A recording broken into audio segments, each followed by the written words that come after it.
Hi there, welcome to my channel Mandu to Fundu.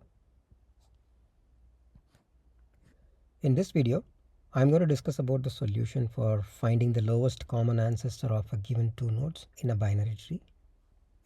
Let's look at the problem description. We are given a binary tree and two nodes present in that tree. We have to find the lowest common ancestor of those two nodes. So let's take a look at this example. So the root is this, and P is 5 and Q is 1. P is 5 and Q is 1. So the lowest common ancestor for these two nodes is, and for this case, 5 and 4 is 5. The constraints are the number of nodes in the tree is ranging from 2 to 10 to the power 5. And the value is ranging from minus 10 to the power 9 to 10 to the power 9. And all the node values are unique in the tree. And P is not equal to Q. P and Q will exist in the tree.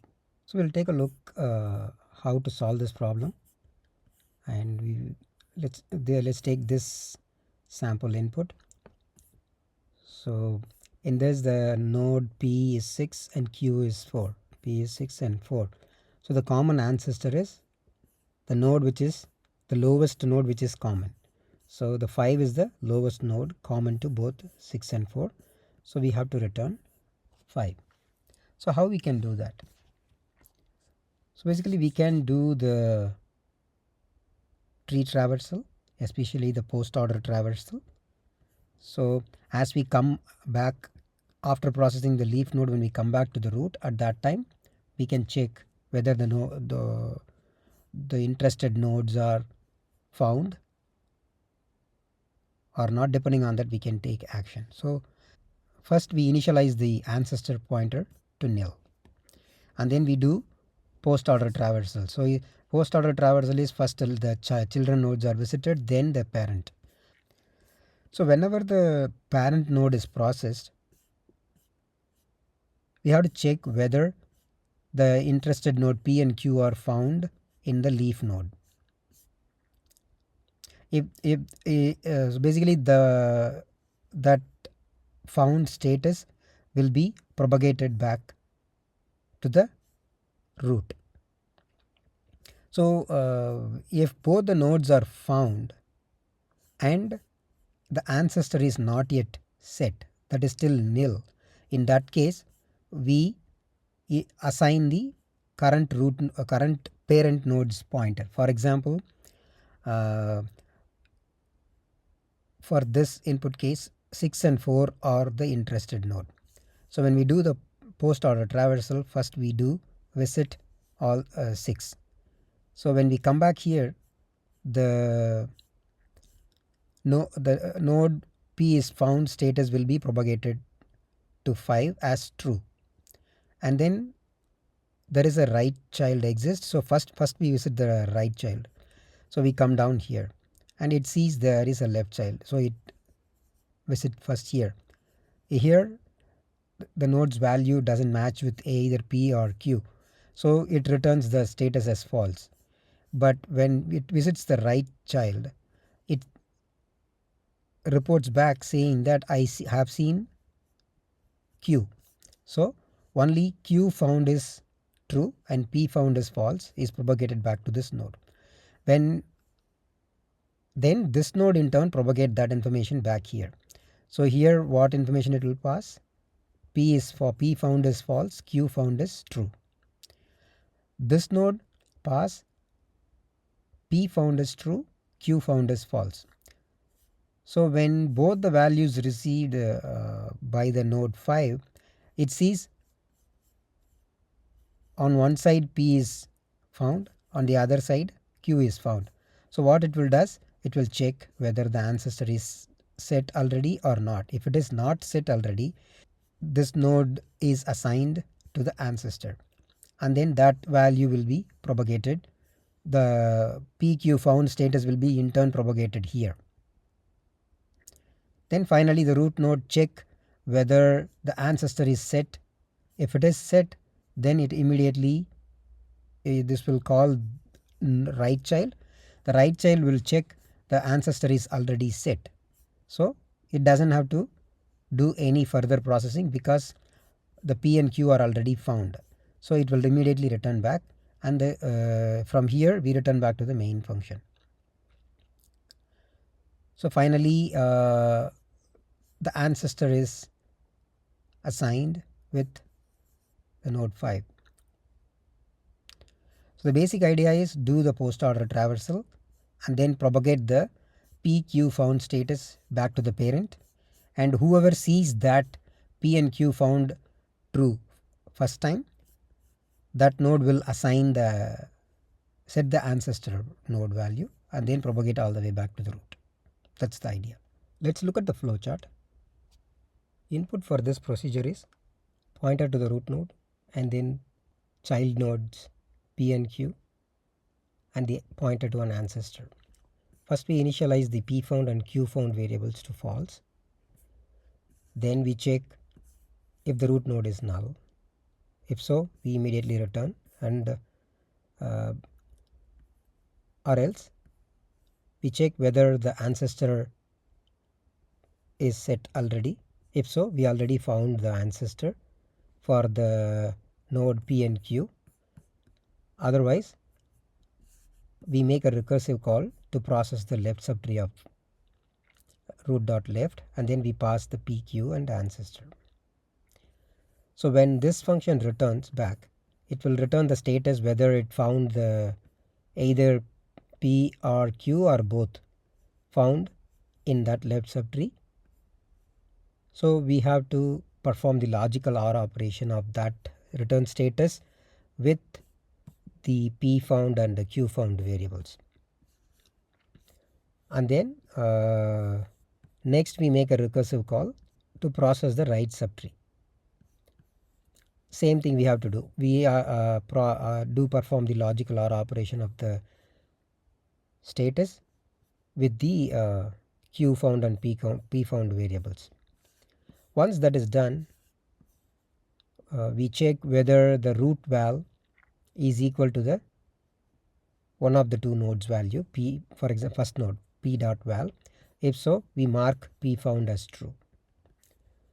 If the root dot val is equal to the other node, then we mark Q found is true. Then we check whether the ancestor is not set yet and the P found is true and Q found is true. In that case, we found P found and Q found status true for the first time. So we update the ancestor pointer with the current root node, because the root is the very first node, the lowest node, which sees both P found and Q found as true. So once that is set, we immediately come out and we return P found and Q found status back to the caller. Let's move on to coding. First I initialize the ancestor variable, and then I make a call to the helper function, which takes the arguments of the main function plus the address of the ancestor node's pointer.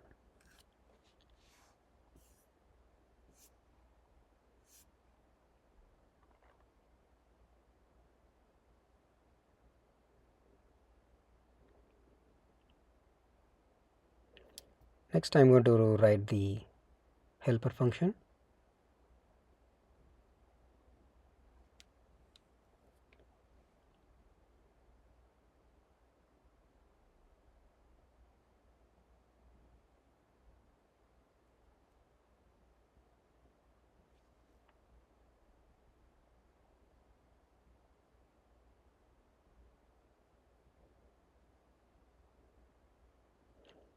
This helper function returns two booleans that indicates whether the two nodes are found.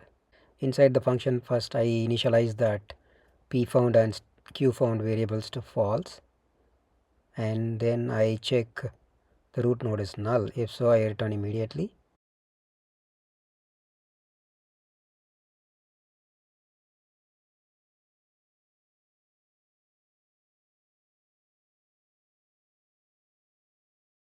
Next I check whether the ancestor is set. That means we have found the lowest common ancestor already. We do not have to make any further processing. We are backtracking.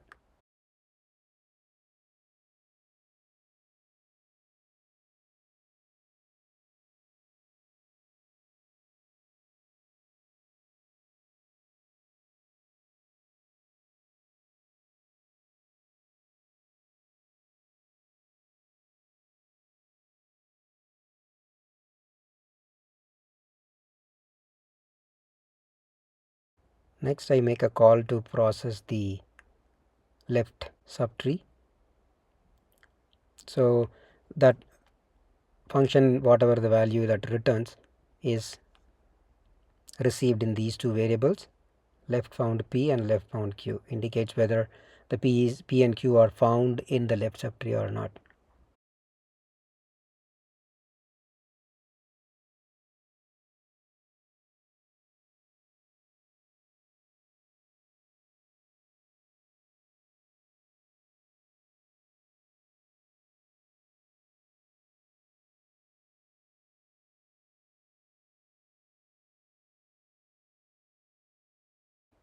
When it returns back, we have to combine the return value.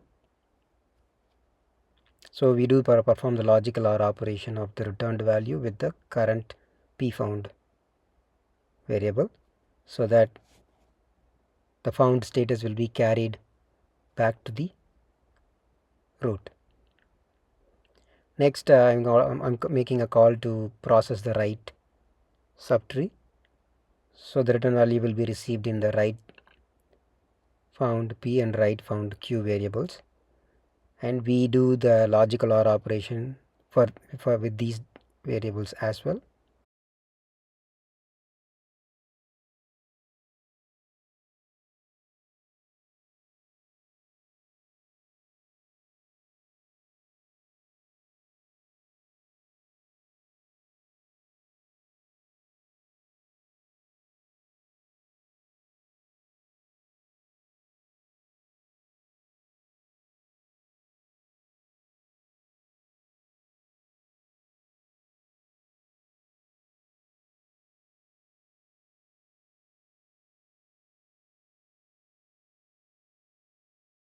So we have to combine the return value of the right child processing with the p found and q found variables.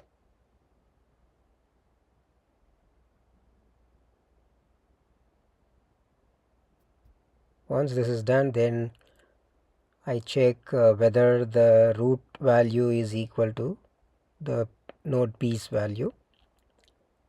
If so, I mark p found to true.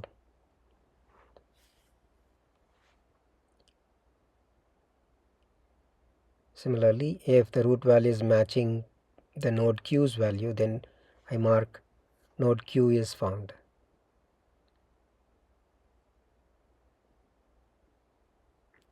Then finally we have to update the ancestor if both the p and q nodes are found. So we have to set the ancestor only if it is nil and p found and q found variables are true. Only then we can get the lowest, whatever the node first sees these two variables to true, we have to assign that, which is the current root node, to the ancestor, and then we return the p found and q found variables back to the caller.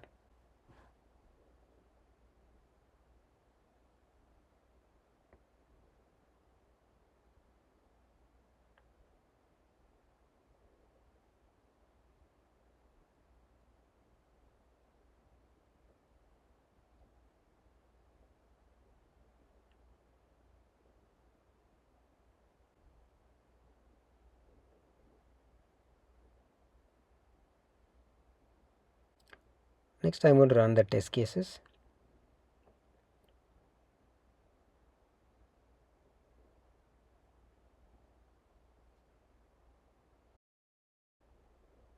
All the tests passed.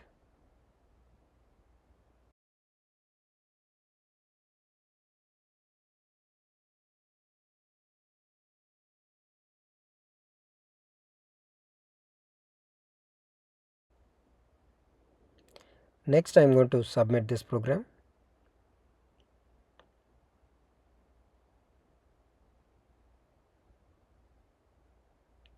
Cool, it's accepted.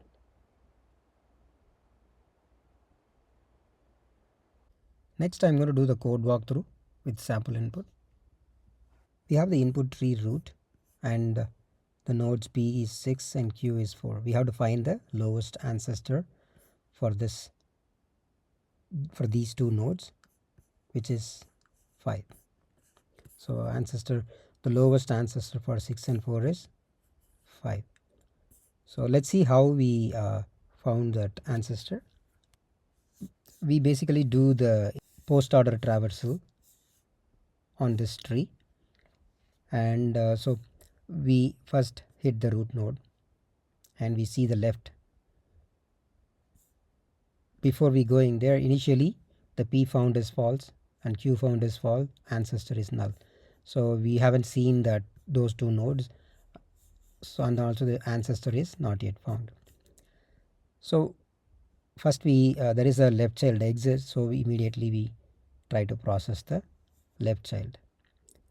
And so these values, when we finally come back after processing these nodes, when we finally come back, what the value of these three variables are. So in this case, both P and Q are present in the left subtree. So we see when P found is true, Q found is true, and the ancestor is also set as 5 when we finally come back to the root node after processing this part. So that's what I'm indicating here. So with these values, now we are hitting node 5, so which creates the frame 2 because of that this recursive call. So here when we enter, P found is false, Q found is false, ancestor is null. Okay,